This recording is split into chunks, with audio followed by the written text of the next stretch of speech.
Assalamualaikum warahmatullahi wabarakatuh. Alhamdulillahilladzi arsala rasulahu bil huda wa dinil haqq liyuzhirahu 'ala dini kullihi wa kafa billahi shahida. Allahumma salli wa sallim wa barik ala Muhammad wa ala alihi wa ashabihi ajma'in. Asyhadu an la ilaha illallah wahdahu la syarika lah wa asyhadu anna Muhammadan 'abduhu wa rasuluh allazi la nabiyya ba'dah. Alhamdulillah, puji dan syukur kita kepada Allah Subhanahu wa taala yang telah diberikannya kita banyak nikmat sampai tak terhingga nikmat yang diberikan kepada kita. Kemudian tak lupa pula kita sampaikan salawat dan salam kepada Nabi Muhammad sallallahu alaihi wasallam. Semoga kita mendapatkan syafaat di hari akhirat kelak, amin ya rabbal alamin. Pada malam hari ini pengajian kita akan dibawakan oleh Al-Ustaz Profesor Dr. Haji Faisal Ananda MA. Alhamdulillah beliau sudah hadir di tengah-tengah kita. Ada baiknya kita mulaikan pengajian kita pada malam hari ini dengan mengucapkan lafaz basmalah. Bismillahirrahmanirrahim. Kepada Al-Ustaz kami persilahkan.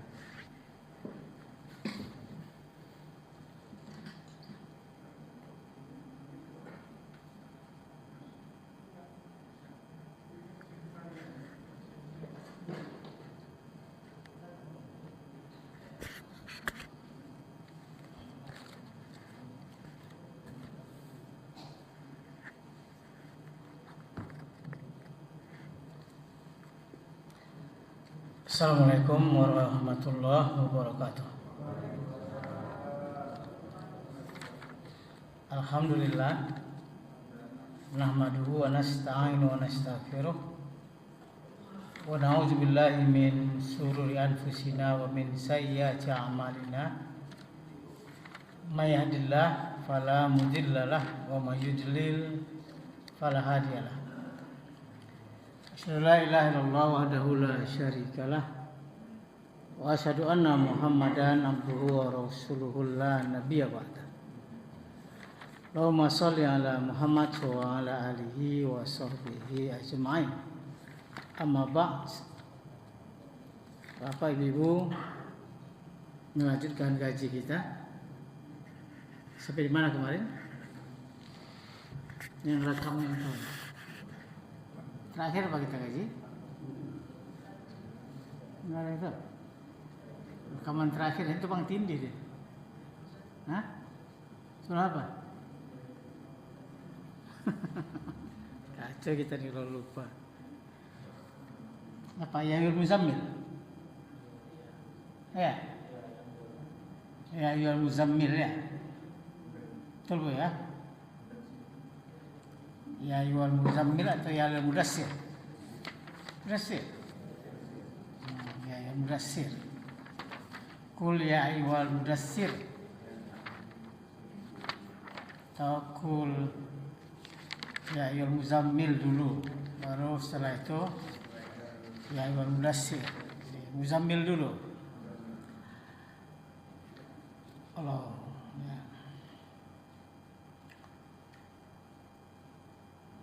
Yang lalu kita sudah bicara tentang surah ya ayyuhal muzammil.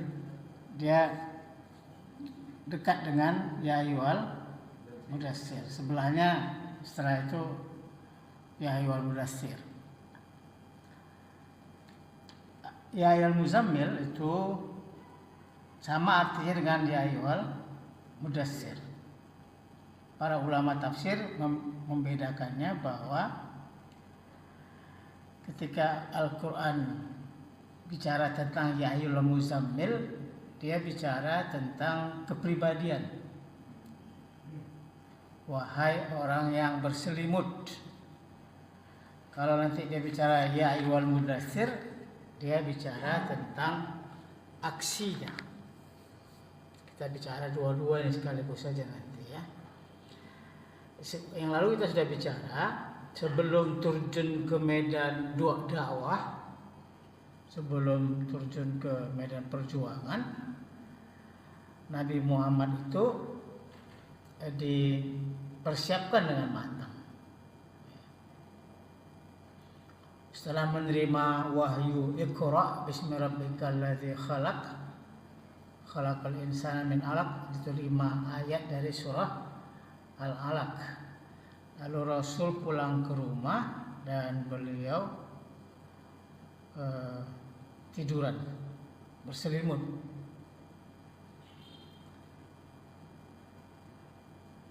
Berselimut karena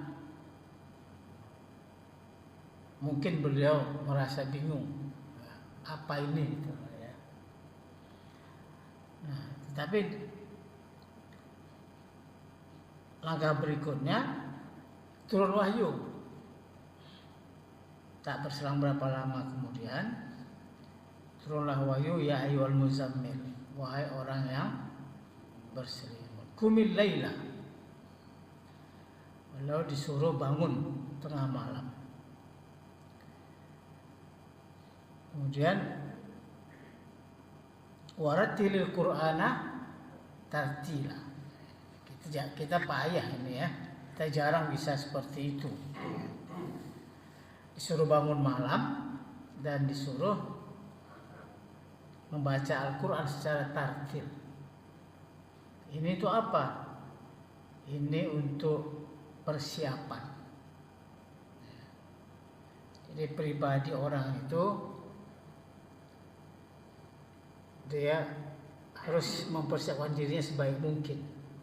Cara mempersiapkan diri yang bagus itu adalah bangun tengah malam. Lewat sikit boleh lah. Di situ para ulama mengatakan qumil laila itu ya sholat malam. Lalu baca Al-Quran secara tartil. Fokus tartil itu ada pada pemahaman terhadap apa yang dibaca. Jadi orang harus berusaha untuk membaca Al-Quran pada malam hari. Kita lihat ngantuk-ngantuknya itu kan, disuruh baca Al-Quran. Ya. Kenapa disuruh Nabi membaca Al-Quran?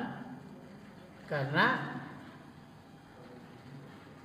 kami akan membacakan kepada engkau lanjutannya, qaulan sakila, perkataan yang berat. Jadi wahyu itu berat isinya. Jadi tidak ada wahyu itu yang isinya itu ringan. Makanya Nabi Muhammad harus mempersiapkan dirinya dengan baik sebelum menerima wahyu lanjutan. Jadi ini betul-betul cerita kepribadian Nabi lah. Karena kita cerita kepribadian Nabi, maka dia menjadi sangat spesifik.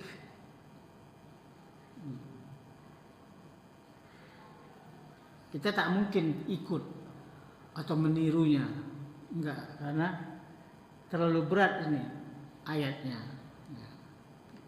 Ini ayat khusus cerita tentang Nabi Muhammad. Setelah beliau menerima wahyu, maka kemudian wahyu turun terus menerus, bersambung-sambung. Makanya disebut inna sanulki alaika qaulan sakila. Kami akan membacakan terhadap engkau qaulan sakila, perkataan-perkataan yang berat. Itulah Al-Quran disusul terus. Ya. Kenapa tengah malam? Di situ disebutkan nisfahu aw inqus minhu qalilan aw zid alaihi. Itu karena malam itu menurut Al-Quran situasinya lebih tenang. Ya. Karena malam itu suasananya lebih adem. Tubuh kita sudah siap untuk istirahat. Tapi nggak boleh terlalu lama juga istirahatnya. Kalau kita hitung dari jam 8,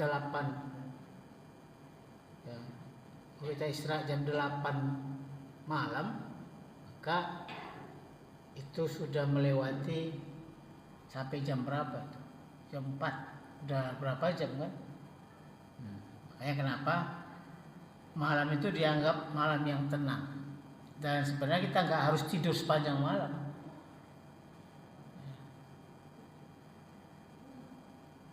Tidur sebentar, habis itu bangun. Sebentarnya berapa ya? Hitung-hitunglah persiapan diri kita berapa yang kita tahan. 4 jam, 5 jam. Walaupun menurut ilmu kesehatan tidur yang ideal itu 8 jam. Tapi itu mungkin untuk anak muda lah. Kalau udah di atas 40 ngapain tidur lama-lama lagi. Jangan saya pulang nggak tidur, nggak boleh juga. Dia ada orang yang menganggap tidur yang bagus itu jam 10 malam sampai jam 3 malam. Itu tidur yang bagus. Jangan lewat dari jam 10. Tapi itu kan menurut ilmu kesehatan. Kalau dalam Al-Quran itu nggak diatur kali kapan Anda harus tidur, kapan Anda harus bangun. Karena kalau di sini disebut nisfahu. Nisfahu itu setengah. Awin kus minhu qalilan, atau kurang sedikit atau lebih lagi, lebih lewat jam 12 juga seperti itu ya. Pokoknya dia malam itu ada sebuah ketenangan di dalamnya, maka disebut itu inna nasyiatal lail hiya asyaddu wata'an wa aqwamu qilan. Di malam itu dianggap, kalau dalam Al-Quran itu malam itu kan dianggap hari istirahat. Jadi jangan dibalik ya. Kita ini agak berbahaya kalau hidupnya malamnya aktif. Dalam teori Al-Quran malam itu untuk istirahat. Tapi nggak boleh lama-lama juga istirahatnya. Itu begadang nggak boleh. Karena bahasanya kumil laila, bangun malam-malam. Berarti setelah tidur. Yang orang banyak bertanya, tahajud itu bagaimana bagusnya? Setelah tidur. Cuma tidurnya ya agak cepat. Kata dia ukurannya itu sekitar jam 10 atau jam 11 tidur. Bangunnya bisa jam 3 karena cukup itu. 11, 12, 1, 2, 3, udah 5 jam cukup. 3, jam 3 bangun. Kalau orang mau buka bisnis udah oke lah itu. Jam 3 dia bangun, persiapan segala-galanya. Kalau dalam surah ini bisnisnya Nabi lain gitu ya. Nah, kenapa diprioritaskan oleh Allah malam? Karena kata Allah innalaka finnahari sabahan tawila. Ya. Dan sesungguhnya pada siang hari engkau sangat sibuk dengan urusan-urusan yang panjang. Sabahan tawila. Jadi menurut Al-Quran manusia itu kalau siang nggak boleh santai. Ya. Jangan duduk-duduk di kedai kopi. Jangan kayak anak muda kita sekarang kan banyak di kafe kan. Siang itu dianggap sebuah kegiatan yang sabahan tawila, banyak kali urusan. Kalau dalam Al-Quran disebut kalau siang hari katanya Nabi Muhammad itu sibuk. Pada siang hari engkau sangat sibuk, bukan sibuk lagi, sangat sibuk. Jadi pengikut Nabi Muhammad itu kalau siang hari sangat sibuk. Apa itu? Sibuk apa? Itu terserah. Jangan santai. Nggak boleh santai-santai hidup. Istirahat hanya malam. Itu pun nggak boleh sepanjang malam istirahatnya. Harus bangun. Karena tubuh kita juga tidak bisa diistirahatkan terlalu lama. Nggak bagus buat kesehatan. Tidak tidur tidak bagus, begadang nggak bagus, tapi kalau tidur terlalu panjang juga tidak bagus. Itu luar biasanya ayat ini cerita tentang kehidupan ya. Waktu Nabi Muhammad siang hari dia disuruh menyibukkan diri. sepanjang hari. Bahasanya itu innalaka fin nahari sabahan tawila. Wazkur isma rabbika wa tabattal ilaihi tabtila. Sebutlah nama Tuhanmu dan bertasbihlah kepadanya dengan sepenuh hati. Nah, ini dia. Ini permintaannya luar biasa ini. Sesibuk apapun engkau, ya. Karena ini damirnya kepada Nabi Muhammad semua ini. Wazkur isma rabbika. Ingatlah atau sebutlah. Kali ini dia sebutlah nama Tuhanmu. Wa tabattal ilaihi tabtila. Dan beribadahlah kepadanya dengan sepenuh hati. Jadi dibedakan di sini antara menyebut nama Tuhan dengan beribadah. Oke. Bisa kita bayangkan itu. Sepanjang hari itu kita sibuk, tapi kita tetap disuruh menyebut nama Allah. Itu hampir, kalau kita sebenarnya itu hampir nggak kita kerjakan. Wazkur isma rabbika, sebutlah nama Tuhanmu. Berapa nama Tuhan? 99. Ada yang hafal?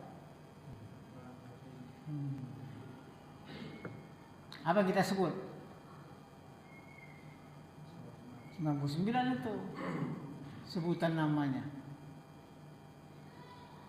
Kita nggak pernah berusaha menghafalnya. Padahal disuruhnya sebut nama Tuhanmu. Allah nama Tuhan. Oke? Tapi namanya yang lain ada 99 kali. 99 nama. Itu pilihannya. Perintahnya kita disuruh menyebut nama Tuhanmu. Pilihlah yang mana favorit kita nama itu. Kalau para ulama ahli zikir sering menyebutkan, menyebut nama Tuhan itu sangat tergantung kepada apa yang mau kita minta. Tapi kalau Allah seringkali menyebut namanya yang paling populer itu Ar-Rahman Ar-Rahim. Itu yang paling banyak disebutnya. Makanya kalau bismillah pun kita Bismillahirrahman Ar-Rahim. Jadi Allah itu Ar-Rahman Ar-Rahim. Ada surah Ar-Rahman, tapi tidak ada surah Ar-Rahim. Jadi nama ini penting. Kenapa nama Allah itu penting kita ingat, kita sebut? Karena dunia ini, bumi ini itu diatur dengan nama Tuhan. Ya. Makanya kalau kita menyebut Allah itu masih nama utamanya. Ya. Tapi kalau kita sebut Al-Asmaul Husnanya, salah satunya kan Allah. Tapi ada lagi lebih dari Allah itu. Nah, itu penting kita hafal, kita ingat. Kalau kita ingin meminta rezeki dari Allah, maka nama yang paling pas itu adalah apa? Ar-Razzaq. Dipanggil pakai itu. Itu perintah Al-Quran surah Al-A'raf 172. Walillahil asmaul husna fad'u biha.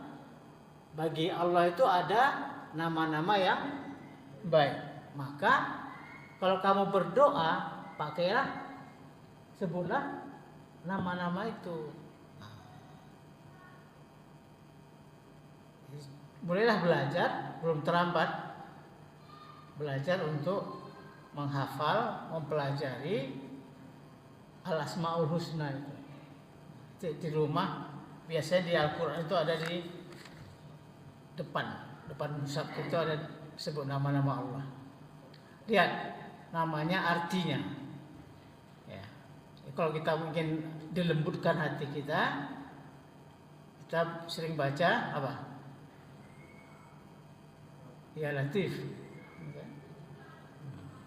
Kalau kita ingin menjadi orang yang penyayang, kita baca Ar-Rahman Ar-Rahim. Begitu apanya? Cara kita memahami tentang zikir itu.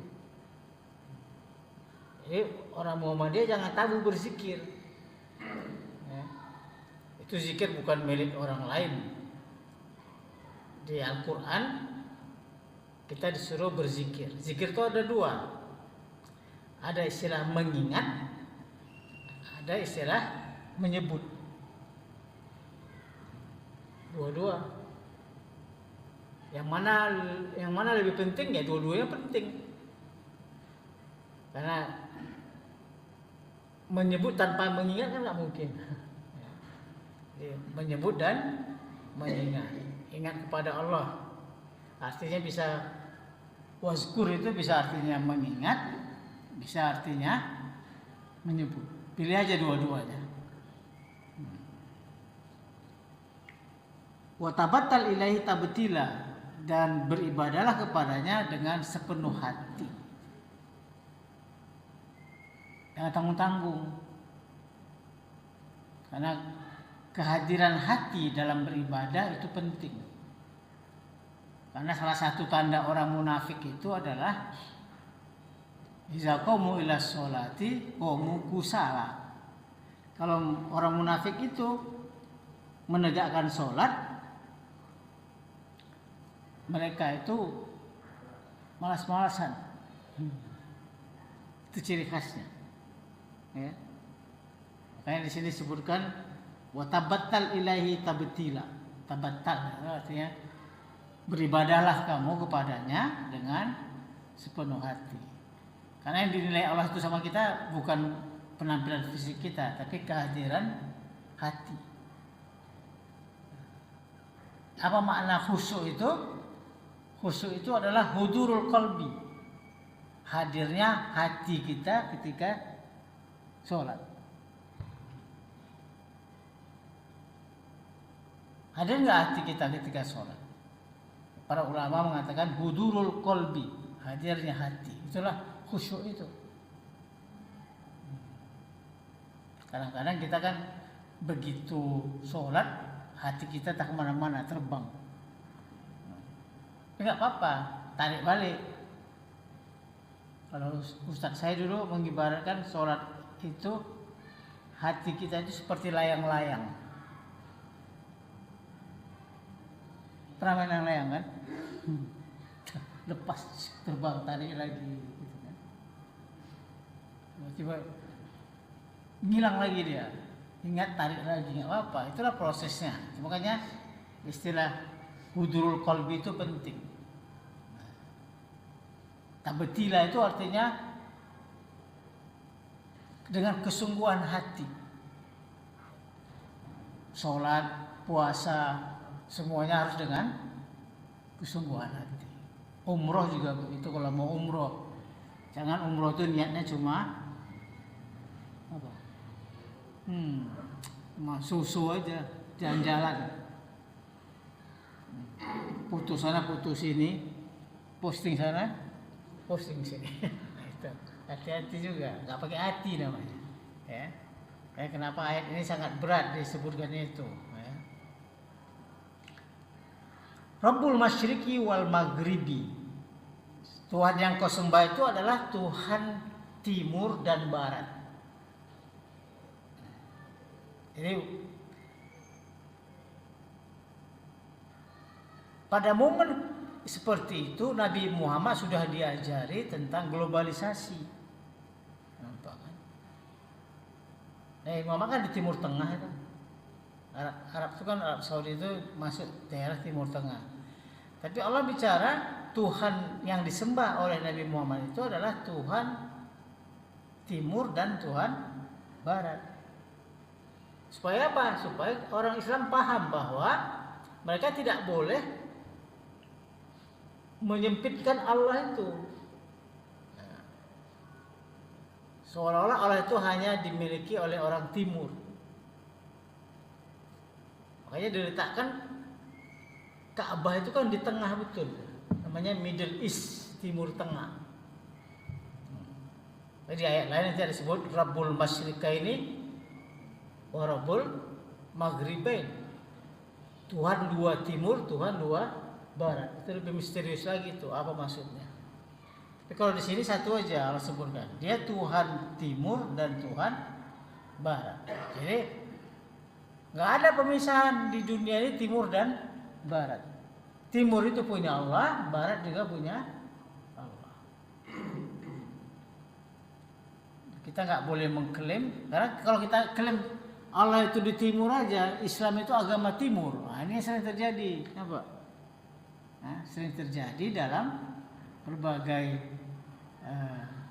polemik. Orang menganggap Islam itu budaya timur, Islam itu agama timur.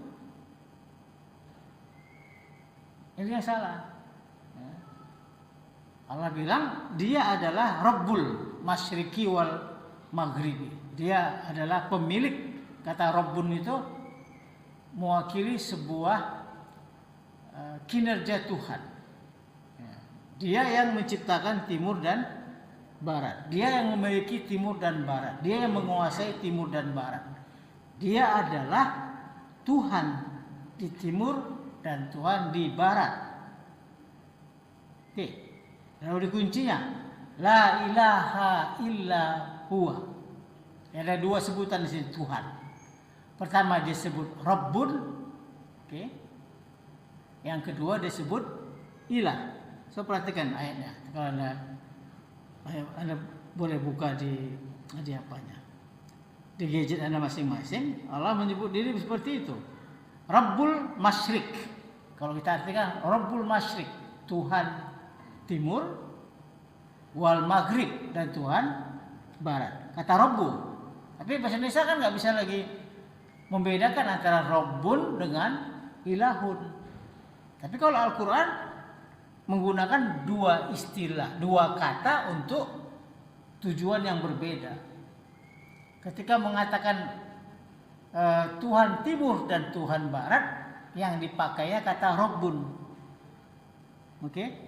Rabbun. Kalau kita manggil Allah sebagai Rabbi, wahai Tuhanku.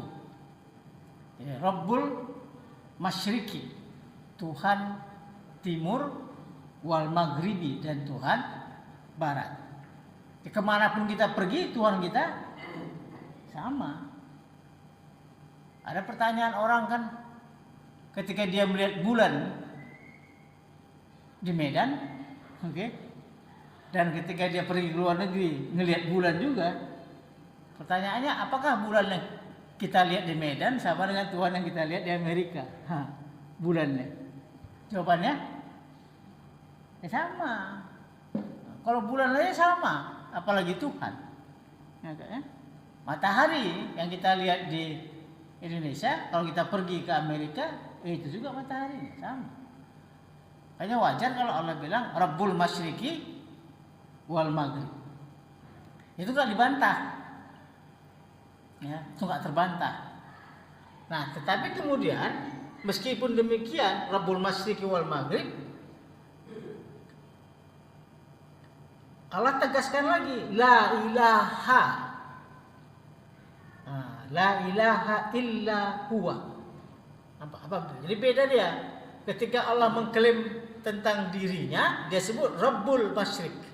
Dia pencipta timur, dia pencipta barat, dia pemilik barat, pemilik timur, dia pemelihara barat dan pemelihara timur. Soalnya dialah semua, miliknya lah semua bumi, dunia ini. Tapi ketika dia mengatakan arahnya dari kita ke dia, disebut dengan istilah la ilaha. Tidak ada ilah kecuali hanya dia. Nah, itu sebabnya syahadat kita itu bukan syahadat Rabbun. Apa? Kita nggak pakai kata Rabbun untuk syahadat, karena syahadat itu kata Rabbun tidak perlu syahadat. Nampak kan? Itu Allah yang mengklaim dia Rabbul. Mau ada setuju atau tidak setuju, dia adalah Rabbul Masyriq wal Maghrib. Tapi ketika dia sebut la ilaha illa huwa, tidak ada ilah kecuali hanya dia, itu yang mainnya syahadat di situ. Jadi itu yang membedakan kualitas keimanan atau agama orang. Jadi Allah bilang semua ini milik aku, okay? Timur mau barat. Tapi belum tentu orang timur orang barat itu bertuhan kepada Allah. Nampak kan? Hanya disebut satu lagi. Gak cukup Rabbun aja, harus ilah. La ilaha illa huwa. Karena itu syahadat kita itu adalah asyhadu alla ilaha. Apa? Ilaha. Bukan Rabba. Apa kan? Ya, sebagai Rabbul kita nggak diminta bersyahadat oleh Al-Quran. Dan nggak perlu syahadat. Kita nggak perlu menjadi saksi bahwa Allah itu Rabbul Masyriq wal Maghrib. Dia yang bilang dia Rabbul Masyriq wal Maghrib. Tapi sebagai la ilaha illa huwa, tidak ada Tuhan kecuali hanya dia, itu baru kita perlu syahadat. Nah, itulah nanti yang membedakan antara orang yang bersyahadat dengan orang yang tidak bersyahadat. Tuhannya sama, iya. Jadi hati-hati juga kita mengatakan Tuhan kita beda, enggak. Rabbun, sebagai Rabbun, semua Tuhan kita sama. Rabbun ya. Karena itu klaimnya dari Allah, Rabbul Alamin. Apa? Tapi ketika kita bersyahadat dengan ilah, maka itu kita bilang la ilaha illallah. Tidak ada ilah kecuali hanya Allah. Itu datangnya dari kita. Kita menyembah ilah. Itulah yang membuat kita berbeda dari yang lain. Enggak bisa dikatakan semua agama itu sama, enggak ada teorinya. Agama hanya satu. Jadi agama yang diturunkan Allah hanya satu. Apa itu agama yang satu itu? Agama yang satu itu adalah yang bersyahadat bahwa la ilaha illa huwa. Itulah agama yang diturunkan Allah. Kalau ada orang bilang beda dari situ, berarti dia menyalah. Jadi nggak dibenarkan orang mengatakan yang lain. Kalau ada orang menyembah ilah ya, selain dari Allah, ya, maka dia tidak diakui agamanya. Ini Allah bilang la ilaha illa huwa. Cuma dia aja ilah. Nah, untuk apa itu? Fattahizhu wakila. Maka jadikanlah dia Allah itu sebagai wakil. ini yang istimewa ini Allah ini. Dia sebut dirinya Rabbul Masyriqi wal Maghrib. Kemudian dia sebut la ilaha illa huwa. Tapi dia kemudian menawarkan kepada kita, ambillah dia sebagai wakil. Coba bayangkan itu. Allah yang Tuhan yang maha besar itu, pemilik langit, pemilik timur dan barat, tidak ada Tuhan kecuali dia. Tapi malah dia yang bilang fattahizhu wakila. Ambillah dia sebagai wakil. Wakil disuruhnya.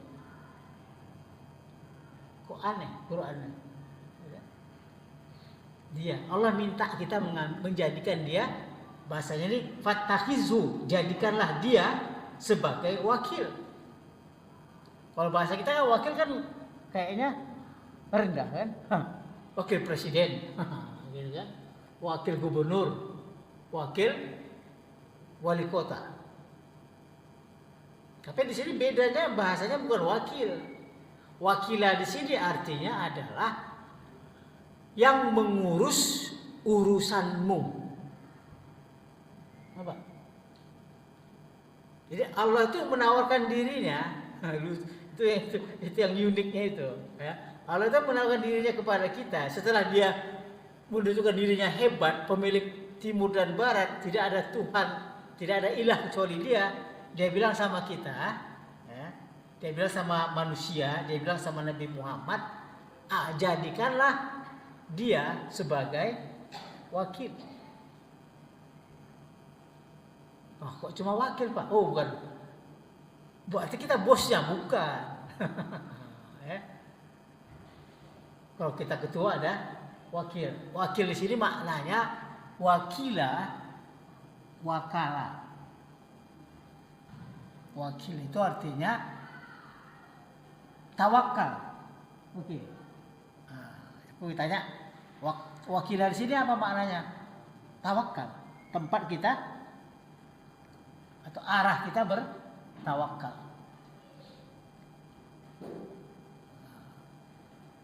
Jadi apa ya? Saya selalu bilang kalau kita hidup merasa gagal itu agak aneh sebenarnya. Mungkin kegagalan kita itu adalah karena kita tidak mengambil ayat ini sebagai soko guru hidup kita. Allah bilang kan fattakhizhu wakila. Jadikanlah dia, ambillah dia atau jadikanlah dia itu Allah. Ya. Wakila sebagai wakil. Gak dibilang wakilmu, wakil aja. Bahasanya keren itu Al-Quran itu. Dia jadikanlah dia sebagai zat yang mengurusi segala urusanmu. Yang kemana-mana. Kalau kita kebanyakan dari kita kan nggak paham ini, bukan pun atau merasa terlalu berat, terlalu jauh, masa sih gitu. Tapi Allah nggak kayak gitu. Dia bilang kepada kita secara individu ini. Kalau bahasa Al-Qur'annya dia secara individu. Jadikan dia sebagai wakil yang mengurusi segala urusanmu. Makanya sebut tawakal. Wa 'alallahi falyatawakkalul mutawakkilin. Kepada Allah lah orang-orang yang bertawakal itu menyerahkan urusannya. Jadi ini sebenarnya tawaran dari Allah. Kalau kita bilang sih, kalau bahasa kita kan Allah, kita jadikan Allah sebagai bodyguard gitu. Yang enggak, wakil lah soal wakil. Cuma bahasa kita enggak pas-pas saja kepada Allah itu. Yang penting kita mengandalkan Allah dalam hidup ini. Biar hidup kita beres. Cuma kan kita kadang-kadang enggak sampai ke sana pikiran kita. Kita seringkali menganggap Allah nggak ada urusannya sama kita di dunia ini. Itu nggak boleh, karena dia tawarkan di sini kepada kita. Ya. Wasbir ala ma yaqulun wahjurhum hajran jamila. Nah, ini khusus untuk Nabi Muhammad, apa kata Allah? Dan bersabarlah engkau wahai Muhammad terhadap apa yang mereka katakan. Wasbir. Kata sabar itu penting. Wasbir ala ma yaqulun. Sabarlah engkau wahai Muhammad atas apa yang mereka katakan. Dan tinggalkanlah mereka dengan cara yang baik. Nah, ini dakwah. Nabi Muhammad itu ketika dia berceramah, sebuah ceramah yang sangat yang sangat luar biasa, karena Nabi itu sendirian. Ketika disebut nanti ya ayyuhal muzammil, ya ayyuhal mudassir, beliau sendirian berdakwah, nggak ada backupnya. Dan komentar orang tentang isi dakwahnya itu jelas-jelas tidak menyenangkan. Nggak ada orang yang nerima ceramah beliau karena bertentangan semua dengan apa yang manusia yakini. Itu persoalan. Jadi cuma kalau juru dakwah sekarang kan dia cari aman, ya kan? Dia ceramah apa maunya jemaah. Itu dia. Kalau Nabi Muhammad ceramahnya itu bertentangan dengan apa yang dipercayai orang. Tapi beliau harus berdakwah. Kayak disebutkan bahasanya nanti mereka akan komentari isi ceramahmu, isi dakwahmu. Jangan takut, sabar aja. Tapi jangan pula dikerasi. Ya. Jangan pula ngotot, nggak boleh. Nggak boleh pula jelek-jelekkan orang. Ceramah aja. Jangan nyalah-nyalahkan orang. Isi ceramahmu tuh ceramah aja. Kalau benar bilang aja itu kebenaran. Tapi jangan berharap Anda dapat simpati dari orang. Yang keluar dari mulut orang kan caci maki. Dan salah satu yang mencaci maki beliau kan nggak tanggung-tanggung. Saudaranya sendiri, keluarganya sendiri. Abu Lahab. Tabat celaka ya Muhammad katanya. Tapi Allah kasih backup kepada Nabi Muhammad. Turunlah ayat tabat tiada Abi Lahab yang kan itu Allah kasih. Jadi dia mencaci maki Nabi Muhammad sekali, dia dicaci sampai kiamat. Dan tempatnya juga sudah pasti bersama istrinya. Nggak bisa kemana-mana. Itu cara Allah membela Nabi Muhammad. Tapi kalau Nabi Muhammad sendiri disuruh Allah sabar. Sabar kamu wahai Muhammad terhadap cakap orang itu. Apa kata orang itu? Sabar aja. Wahjurhum hajran jamila. Dan tinggalkanlah mereka dengan cara yang baik. Bayangkan itu akhlaknya Nabi Muhammad. Ya. Lalu apa? Kata Allah, wadharni wal mukazzibin urin nikmati wa mahilhum qalila. Apa kata Allah? Dan biarkanlah aku yang akan bertindak terhadap orang-orang yang mendustakanmu, ya, yang memiliki segala kenikmatan hidup, dan berilah mereka penangguhan sebentar. Ini ayat yang hebat ini ya. Apa kata Allah? Apapun komentar orang itu, biarkan aja aku nanti yang akan mengurus orang itu. Tugas semuanya menyampaikan. Sampaikan deh apa yang nanti mereka mendustakan kamu, wazarni wal mukazibin. Biarkan aja aku nanti yang akan mengurusi orang-orang yang pendusta itu, meskipun mereka ulin nikmati, pemilik kenikmatan. Apa itu orangnya? Orang-orang kaya itu loh. Penguasa-penguasa Mekah itu hidupnya senang-senang. Itu kata Allah, biarkan aja gak apa-apa, yang penting kau ngomong aja. Selanjutnya nanti aku yang akan mengurus orang itu. Dan mahilhum qalila. Kalau mereka gak beriman juga gak apa-apa, biarkan aja. Sebentar itu. Nanti akan ada hari pembalasan. Nah, begitu sikap dalam hidup. Jadi tugas kita itu hanya ngomong kebenaran. Jangan berharap orang yang kita omongi akan menerima apa ucapan kita, nggak penting. Jadi jangan takut ngomong kebenaran. Nggak boleh pula takut ngomong kebenaran, tapi juga tidak boleh berharap omongan kita itu diterima orang. Nggak urusan kita. Tapi kalau kita nggak sampaikan, itu bahaya. Itu sikap hidup. Sikap hidup adalah kulil haqqo walau kana murun. Bilanglah yang benar itu meskipun pahit. Itu simple.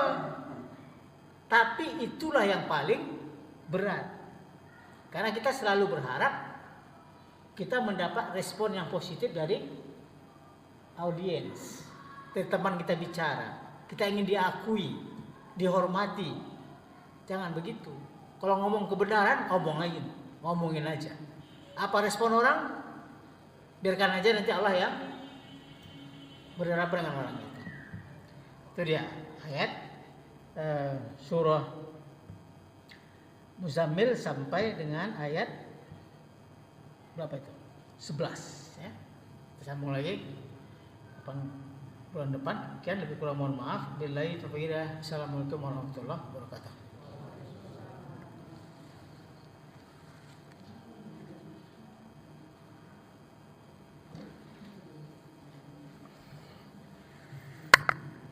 Terima kasih kami ucapkan kepada Bapak Al-Ustaz yang telah menyampaikan ilmunya. Semoga bermanfaat dan menambah wawasan bagi kita semua. Marilah kita tutup pengajian kita pada malam hari ini dengan mengucapkan lafaz hamdalah. Alhamdulillahirabbil alamin. Assalamualaikum warahmatullahi wabarakatuh.